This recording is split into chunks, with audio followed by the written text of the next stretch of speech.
Olá, queridos! Bem-vindos ao meu canal. Nós vamos continuar hoje estudando o resumo dos livros da Bíblia e hoje é dia das cartas aos Tessalonicenses, que foram escritas pelo apóstolo Paulo por volta de 50, 51 depois de Cristo, quando ele estava na sua segunda viagem missionária. Ele já tinha passado por Tessalônica e ele agora já estava em Corinto, e de Corinto ele escreve essas cartas. Elas foram escritas assim com pequena diferença de tempo entre as duas. E ele começa falando aqui e elogiando a comunidade cristã que se formou em Tessalônica. Porque essa região ali da Macedônia, da Grécia, era uma região muito idólatra. Eles tinham muitos deuses, né? Lembram do panteão dos deuses, né? E mesmo sendo politeístas, eles abriram o coração para o único Deus, né? Que era trazido ali através do apóstolo Paulo, a mensagem de Jesus Cristo de salvação, e eles a cada dia proclamavam cada dia mais o evangelho. Então, vamos ler aqui no capítulo 1, vamos ler a partir do 6 para você entender melhor.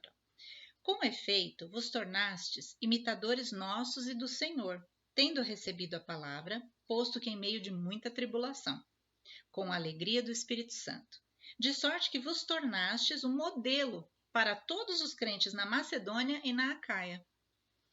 Porque de vós repercutiu a palavra do Senhor, não só na Macedônia e Acaia, mas também por toda parte se divulgou a vossa fé para com Deus, a tal ponto de não termos necessidade de acrescentar coisa alguma.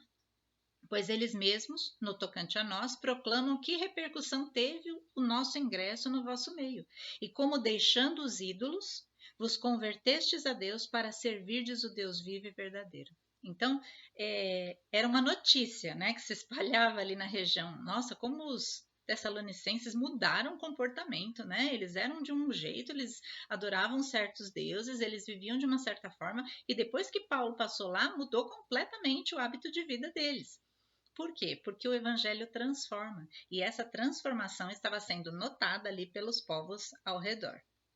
Depois, no capítulo 2, ele fala algumas coisas assim das dificuldades que ele teve, né? Tanto no caminho para chegar até lá, as prisões, as dificuldades, ele teve que trabalhar, né, para conseguir, porque ele não queria ser pesado para eles, assim, não queria depender, né, dos outros para sobreviver. Então, além de levar o evangelho, ele teoricamente teria o direito ali de ser recebido e tal, mas ele não queria ser pesado para as pessoas. Então, ele trabalhava de dia, pregava de noite ou ao contrário, né? Mas ele fala aqui no capítulo 2 sobre todas as dificuldades.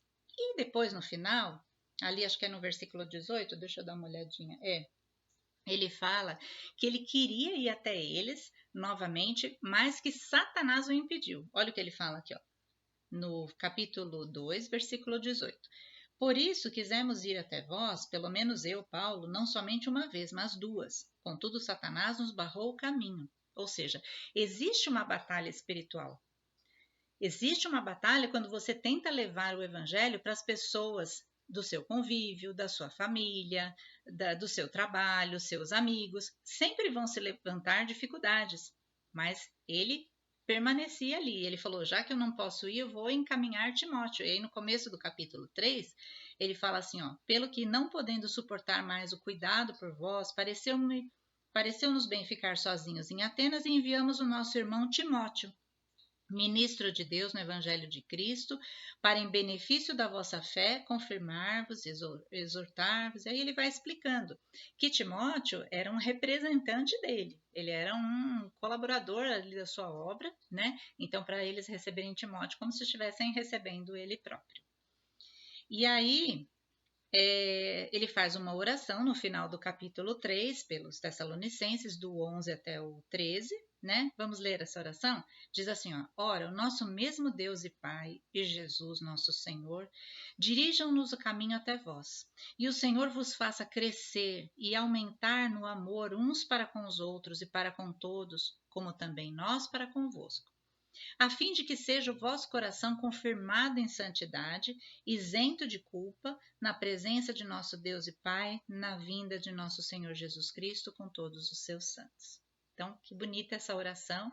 E ele fala para eles permanecerem no amor uns para com os outros até a vinda de Cristo, porque ele começa a falar a partir do capítulo 4, sobre essa vinda de Cristo. Eles estavam esperando que Cristo voltasse, né? Como nós estamos esperando hoje. Então, ele primeiro fala sobre praticarmos a santidade. O que é a santidade? Eu já falei em outros vídeos que a palavra santo significa separado. Né? Quando alguém se torna santo, ele se torna separado de algo. Por exemplo, das coisas do mundo, dos hábitos do mundo, para estar de acordo com a palavra de Deus. Então, isso é o processo de santificação, é essa separação das coisas do mundo e o envolvimento com as coisas de Deus. Então, olha o que ele fala no capítulo 4, versículo 3. Pois esta é a vontade de Deus, a vossa santificação, que vos abstenhais da prostituição, que cada um de vós saiba possuir o próprio corpo em santificação e honra. E aí ele vai explicando sobre todo esse processo de buscar essa separação do mundo, das coisas do mundo, e entender que Deus tem outro caminho mais excelente para nós. No versículo 7 ele diz assim, ó, porquanto Deus não nos chamou para a impureza, e sim para a santificação. Então, se eles estão levando o nome de Cristo, então eles têm que estar de acordo ao que Cristo ensina. Tem que viver cada dia mais buscando se aperfeiçoar no Senhor. Depois ele fala como fazer isso na prática, né? Então, ainda no capítulo 4, versículo 11, ele diz assim, ó. Vamos ler o 10 para você entender o contexto, senão fica na metade. Ó. E na verdade, estáis praticando isso mesmo para com todos os irmãos em toda a Macedônia. Contudo, vos exortamos, irmãos, a progredirdes cada vez mais e a diligenciardes, ou seja, firmes ali, constantes, né? Por viver tranquilamente, cuidar do que é vosso, trabalhar com as próprias mãos, como vos ordenamos, de modo que vos porteis com dignidade para com os de fora e nada venhais a precisar. Ou seja, não ser, entre aspas, folgado, depender dos outros, né? Que a pessoa tenha a dignidade de trabalhar, de conquistar as coisas com as suas próprias mãos, de mostrar alegria em fazer as coisas, não só para o Senhor, mas no seu dia a dia. A palavra de Deus diz para nós fazermos todas as coisas como para o Senhor, como nós já falamos, né? Então, aqui ele estava ensinando como fazer isso. No versículo 13 em diante, ele já começa a falar de como vai ser a vinda de Cristo. Então ele fala, se preparem, se santifiquem, sejam exemplos, que a gente possa trazer o máximo de pessoas possíveis para Cristo, porque a vinda do Senhor está próxima. Então, a partir do capítulo 4, versículo 13, ele já começa a falar sobre essa segunda vinda de Jesus. Então, vamos lá. No 13 diz assim, ó, não queremos, porém, irmãos, que sejais ignorantes com respeito aos que dormem. Primeiro ele começa a falar dos que já estão mortos. Para que não vos entristecerdes com os demais, que não têm esperança. Depois, vamos continuar para você entender. Pois se cremos que Jesus morreu e ressuscitou, assim também Deus, mediante Jesus, trará em sua companhia os que dormem. Ora, ainda vos declaramos por palavra do Senhor, isto é, nós os vivos, os que ficarmos até a vinda do Senhor, de modo algum precederemos os que dormem, ou os que já estão mortos, né? Porquanto o Senhor mesmo, dada a sua palavra de ordem, ouvida a voz do arcanjo, ressoada a trombeta de Deus, descerá dos céus. Então, o mesmo Senhor, o Senhor mesmo, descerá dos céus, e os mortos em Cristo ressuscitarão primeiro. Você está no final do versículo 16. Então, quando Jesus voltar, primeiro os mortos vão ressuscitar. Isso aí é questão de segundos, assim, muito rápido. Aí no 17, depois nós, os vivos, os que ficarmos, seremos arrebatados juntamente com eles entre nuvens para o encontro do Senhor nos ares. E assim estaremos para sempre com o Senhor. Consolai-vos, pois, uns aos outros com essas palavras. Então, aqui fala sobre o arrebatamento, bem claramente. Paulo ensinando o que ia acontecer. Quando Jesus estivesse para voltar, lembra que ele falou assim, olha, quando ele ascendeu aos céus, né, depois que ele morreu, ressuscitou e estava ali com os apóstolos, lá em Atos mostra isso. E no final de alguns evangelhos. Quando ele ascende aos céus, né? Que ele tinha ressuscitado, apareceu ali para muitas pessoas e também para os discípulos, e aí ele ascende aos céus, e aí eles ficam olhando, e ele vai e ele some entre as nuvens. E os anjos falam assim para eles: varões galileus, o que estáis olhando para o céu? Assim como o vistes ir, ele voltará. Então, quando ele voltar, por isso que fala aqui entre as nuvens, da mesma forma que ele foi, ele vai voltar. Nessa hora que ele estiver voltando, lá no mundo espiritual, os anjos, né, vão tocar as trombetas. Não sei se vai ser audível para nós aqui como que vai ser essa situação, mas assim, um sinal haverá e o mesmo Senhor, o Senhor em pessoa voltará. E na hora que ele estiver voltando, primeiro os que dormiram em Cristo, os que morreram acreditando, crendo em Deus, em Jesus Cristo, vão ser arrebatados nos ares, e depois nós, os que estivermos vivos, juntamente com eles, nas nuvens. Olha, para encontrar com o Senhor, que coisa linda, né? Então aqui é a parte onde fala muito claramente sobre o arrebatamento. Depois ele continua falando, né, que como que vai ser essa vinda? Porque aí eles ficam perguntando, mas quando que ele vai vir? Assim, né? Nossa, que coisa legal, mas quando que isso vai acontecer? Então ele fala no 5: irmãos, relativamente aos tempos e às épocas, não há necessidade que eu vos escreva, pois vós mesmos estáis inteirados, ou seja, ele já tinha explicado isso, com precisão, que o dia do Senhor vem como o ladrão da noite. O próprio Jesus falou isso, que ele iria vir como um ladrão. Ou seja, o ladrão avisa na hora que ele vai vir assaltar sua casa? Não, ele vem de surpresa. Então, vai ser uma hora que ninguém espera. E no 3, versículo 3: quando andarem dizendo paz e segurança, eis que lhes sobrevirá repentina destruição, como vêm as dores de parto, e aqui está para dar à luz, e de nenhum modo escaparão. Então ele fala, olha, vai ser de repente, aqueles que não subirem com Cristo vão sofrer, vai ser dores de parto, e que nós não estejamos dormindo, entre aspas, né? Mas estejamos vigilantes. Jesus fala sobre a parábola das virgens, né? Que as que estavam preparadas entraram para as bodas e as outras ficaram de fora. E aí ele fala no versículo 6 assim, ó: assim, pois, não durmamos como os demais, pelo contrário, vigiemos e sejamos sóbrios. No versículo 9: porque Deus não nos destinou para a ira, mas para alcançar a salvação mediante nosso Senhor Jesus Cristo. Que nós estejamos a cada dia buscando mais a santificação, buscando mais as coisas de Deus e menos as coisas do mundo, que nós estejamos com o nosso coração aberto, desejosos de viver a vontade de Deus para a nossa vida, porque Ele vai vir e que nós estejamos preparados e possamos subir com Ele. Depois ele fala, depois de ele contar sobre isso, então primeiro ele elogia, depois ele fala das dificuldades que teve, mas que ele ia mandar Timóteo para estar com eles. Depois ele fala sobre um processo de santificação que é necessário depois que a gente conhece a Cristo, para que a gente esteja cada vez mais de acordo com a vontade de Deus, mais parecidos com o nosso Mestre, e fala que ele vai voltar. E aqui ele fala sobre o arrebatamento.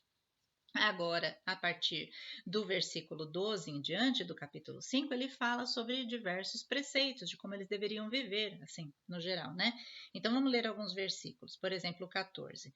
Exortamos-vos também, irmãos, a que admoesteis, ou seja, avisem, ensinem, né? Os insubmissos, consoleis os desanimados, ampareis os fracos, sejais longânimos ou pacientes para com todos. Evitai que alguém retribua outro mal por mal, ou seja, falando contra a vingança, deixa porque ao Senhor pertence o juízo, né? Depois no 16, regozijai-vos sempre, sejam alegres em qualquer situação, mesmo que seja na dificuldade, porque a nossa alegria ela vem da salvação de Deus, ela não vem das coisas terrenas ou das circunstâncias. Depois no 17, orai sem cessar, o tempo todo estar conversando com Deus, o tempo todo estar ali ligado com o Senhor. 18. Em tudo dai graças, ou seja, agradeçam, porque esta é a vontade de Deus em Cristo Jesus para convosco. Não apagueis o Espírito, ou seja, não deixe o Espírito Santo se apagar de você, que você esteja alimentando o seu Espírito. A gente não alimenta a carne comendo, que nós possamos alimentar o nosso Espírito com a palavra de Deus. O 20. Não desprezeis as profecias. Julgai todas as coisas e retende o que é bom. Tudo que vier até você, seja através dos seus olhos, dos seus ouvidos, das situações que acontecem, julgue. Julgue no sentido assim, é bom? Se é bom, eu vou reter, se não é bom, eu vou deletar. Não é para julgar as pessoas, é para julgar as situações e você buscar o que é bom, né? E depois no 22, abstende-vos de toda forma de mal. Tudo que é mal, né? Tudo que tenha até a aparência do mal, que você se abstenha disso. Porque Deus é o Deus do que é bom. Jesus é o próprio bem, né, encarnado, a palavra de Deus. Deus é muito bom. Então, que tudo que é mal a gente possa se apartar. E depois eu achei interessante o versículo 23, que ele fala sobre as três partes que compõem o ser humano. Olha lá, 23. O mesmo Deus de paz vos santifique em tudo, o vosso espírito e alma e corpo sejam conservados íntegros e irrepreensíveis na vinda de nosso Senhor Jesus Cristo. Ou seja, que nós estejamos preparados, não só no corpo e na alma, também no espírito, as três coisas. Espiritualmente estejamos vivendo para o Senhor, que a nossa alma esteja sendo cuidada e restaurada, né, também, e o nosso corpo também nós possamos estar com esse processo de santificação, não se envolvendo com as sujeiras do mundo, com o mal que existe no mundo, né? Então, isso é o que ele fala na primeira carta aos Tessalonicenses. Depois, passado algum tempo, assim, logo em seguida, ele já escreve a segunda carta. Ele e os seus colaboradores. Então, ele fala ali na segunda epístola, né, na segunda carta aos Tessalonicenses, capítulo 1, versículo 1, fala assim, ó, Paulo, Silvano e Timóteo, a igreja dos Tessalonicenses em Deus, nosso Pai e no Senhor Jesus Cristo. Então, ele escreve essa carta e elogia de novo eles, porque eles continuam ali na presença do Senhor, né? Então, no versículo 3, ele fala: Irmãos, cumpre-nos dar sempre graças a Deus no tocante a vós outros, ou seja, por causa de vocês, como é justo, pois a vossa fé cresce sobremaneira e o vosso mútuo amor de uns para com os outros vai aumentando. Ou seja, não era só a fé ou o aprendizado deles, não, eles tinham frutos disso, eles amavam uns aos outros, eles ajudavam uns aos outros. Houve uma mudança ali na sociedade, teve uma repercussão essa fé deles, né? Não foi uma fé vazia, uma fé morta, não. Tinha muitas obras ali de amor entre os irmãos. E aí depois ele fala muito da constância deles e da fé. Então ele vai explicando isso, né? Do versículo 4 ali fala que eles eram constantes, né? Porque às vezes Paulo pregava para alguma comunidade, era fogo de palha, né? Eles ficavam super animados e depois não queriam, não seguiam mais. Mas eles não, eles eram constantes, eles entenderam realmente o propósito e eles mantinham acesa a sua fé. Depois, ele fala no versículo 8 o que acontece com os que não recebem a palavra, né? Vamos começar do 7. E a vós outros que sois atribulados, alívio juntamente conosco, quando do céu se manifestar o Senhor Jesus com os anjos do seu poder. Eles estavam aguardando ali, ansiosos a vinda de Cristo. 8. Em chama de fogo, tomando vingança contra os que não conhecem a Deus, contra os que não obedecem ao Evangelho do Senhor Jesus, estes sofrerão penalidade de eterna destruição, banidos da face do Senhor e da glória do seu poder. Aí você vai falar assim, nossa, que Deus vingativo, né? Só porque não aceitou ali a palavra do Senhor, vai ter uma eterna destruição, vai lá para o fogo, né? Não, assim, a própria pessoa escolheu a ausência de Deus. O inferno nada mais é do que a ausência de Deus, a ausência do bem. A pessoa escolheu isso, porque se ela escolher o bem, ela escolhe Jesus, que é a representação do próprio bem. Então, a pessoa aqui na Terra, ela teve todas as oportunidades de escolher o que ela queria. E ela escolheu o quê? Não Jesus, né? Então, ela vai ter o quê? Não Jesus, não o bem. Ela vai ter a ausência de Deus, que é a tribulação eterna, a perdição eterna, a angústia, né? Acho que essa seria a palavra mais adequada, que é a angústia eterna, porque não haverá mais bem nessa vida posterior. Então, aqueles que querem a verdade vão ter a verdade, aqueles que não querem aceitaram Jesus não vão ter Jesus. Então, assim, é uma consequência da escolha da própria pessoa, não é Deus que está castigando a pessoa. Deus está avisando, Deus, muito pelo contrário, veio aqui, morreu por nós, fez de tudo, né? Falou através ali dos seus apóstolos, fala até hoje através, né, de nós, através do Espírito Santo na vida das pessoas, e tem gente que ainda não quer isso. Sabe aquela história de você oferecer um prato bom e um estragado e a pessoa escolheu o estragado? Né? Não dá para entender, mas, enfim, aqui está explicando sobre isso, né? E depois, ele começa a falar o que vai acontecer, porque lembra que, desculpa, ele tinha falado anteriormente que ia ter a vinda do Senhor na primeira carta, e ele fala assim, olha, antes que essa vinda aconteça, olha o que vai acontecer aqui. Ou na época dessa vinda, não fala exatamente quando que vai ser, se vai ser antes, se vai ser na hora, se vai ser ali muito próximo, né? Então ele fala assim no capítulo 2.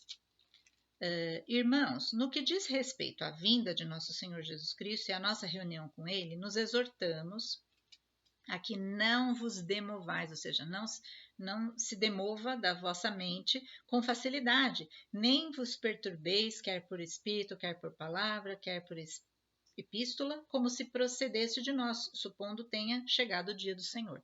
Porque assim, existiam falsas profecias, seitas, como existem até hoje. Sempre o inimigo usou do engano para tirar a pessoa da verdade.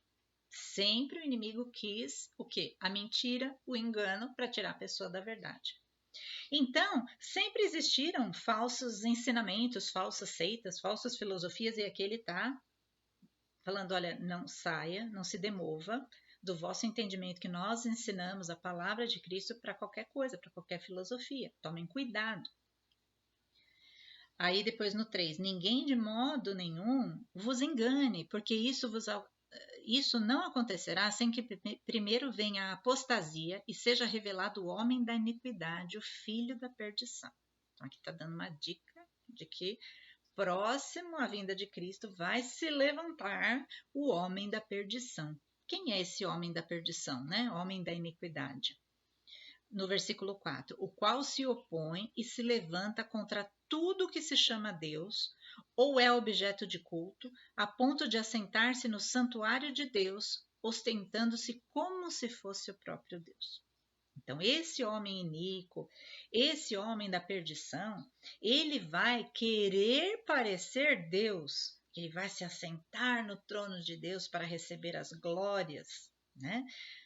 Nada diferente do que Satanás fez lá no céu. Lembra da queda de Satanás? Ele queria estar acima de Deus, que o trono dele fosse acima de Deus, receber glórias como Deus recebia. O orgulho subiu ao coração de Lúcifer, né? E ele teve a queda por conta disso. Está explicado lá em Ezequiel 28 e Isaías 14.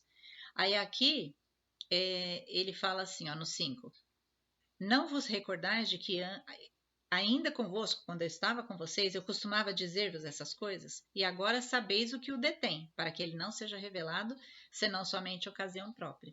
Existe algo aqui na Terra que detém o aparecimento do anticristo, né? E isso provavelmente, a gente sabe que é a atuação do Espírito Santo na igreja. Enquanto a igreja está aqui, ela está criando resistência para que apareça o espírito do mal, né? Porque nós ainda estamos aqui, nós ainda estamos lutando ali pelo bem, ainda estamos falando de Cristo, o Espírito Santo ainda está em ação aqui na Terra, então isso detém. Aí depois no versículo 7, com efeito, o mistério da iniquidade, ou seja, o pecado, já opera e aguarda somente que seja afastado aquele que o detém.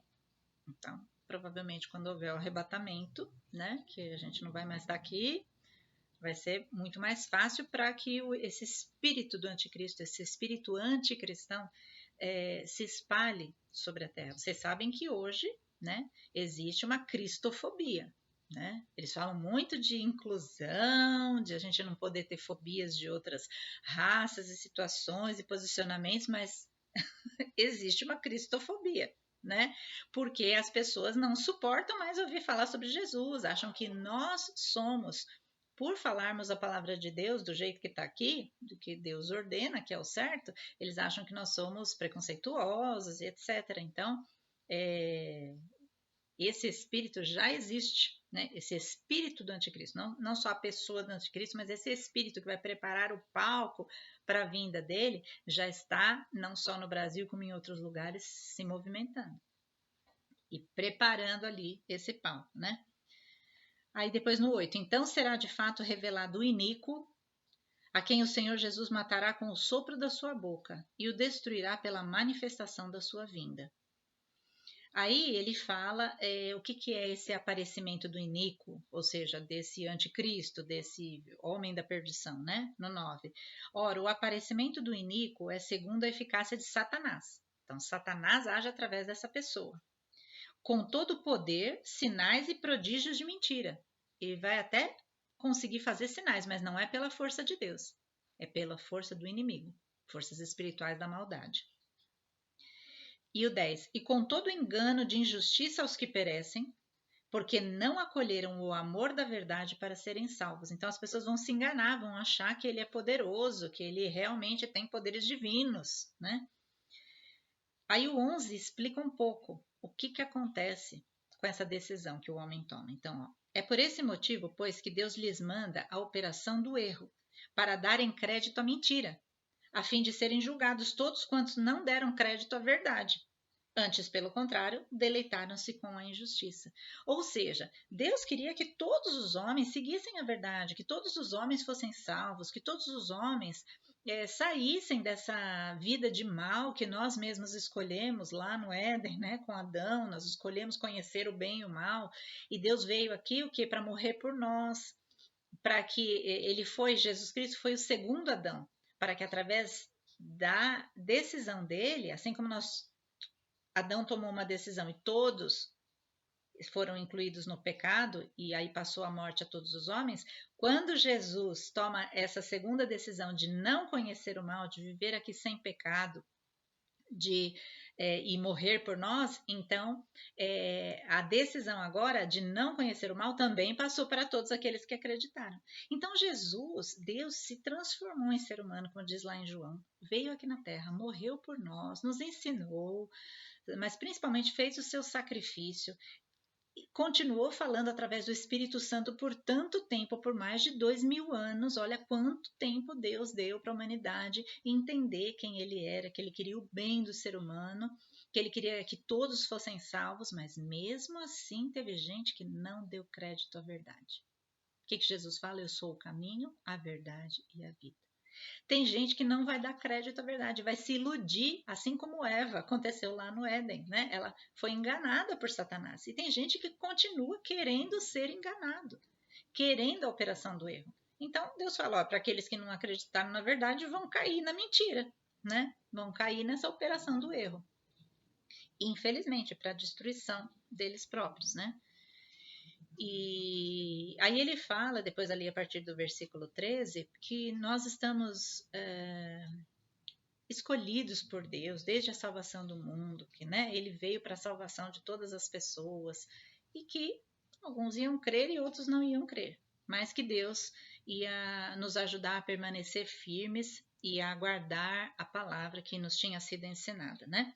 Depois no versículo 3, ele pede oração e ele fala de algumas práticas diversas, né? Então, por exemplo, quer ver? Vamos ler ali no capítulo 5, ou perdão, no capítulo 3, versículo 13, ó. E vós, irmãos, não vos canseis de fazer o bem. Então, assim, que o bem seja o norte das suas ações. Não se canse de fazer o bem. Mesmo que a pessoa não te faça bem, retribua com bem. Porque é isso que nós sabemos fazer. É isso que nós aprendemos com Cristo, a fazer o bem. Que a gente possa constranger as pessoas com a nossa forma de agir. Né? Se a pessoa vier te xingar, te maltratar, trate-a bem. Ela vai falar, por que a pessoa fez isso? Aí começa a questionar, a ver, aí vê que você é cristão, aí começa a interessar, de repente até a pessoa se converte, né? Por uma postura nossa. Então, não nos cansemos de fazer o bem. Ele dá ali algumas orientações gerais. Então, as cartas aos Tessalonicenses fala sobre postura em Cristo, né? No caso aqui eles foram elogiados, fala sobre santificação, de nós entendermos que o real valor não está nas coisas do mundo, mas nas coisas de Deus. Fala sobre a vinda de Cristo, fala sobre o arrebatamento, fala sobre o anticristo e fala para nós estarmos vigilantes. Então, que nós possamos receber essa palavra no nosso coração, que nós possamos agir ali como os tessalonicenses agiram, né? E que você depois leia, são cartas pequenas, a primeira tem 5 capítulos, a segunda tem 3, e dá para você ler em um dia, né? Mas você vai observando cada coisa, que é só um resumo, para te estimular a estudar mais sobre a palavra de Deus. Amém, querido? Que Deus abençoe a sua vida, a sua família, e que você possa estar sendo cada dia mais edificado pela palavra do Senhor. Amém? Até o nosso próximo programa, que nós vamos estar falando do próximo livro. Deus abençoe. Tchau, tchau, pessoal. Até mais.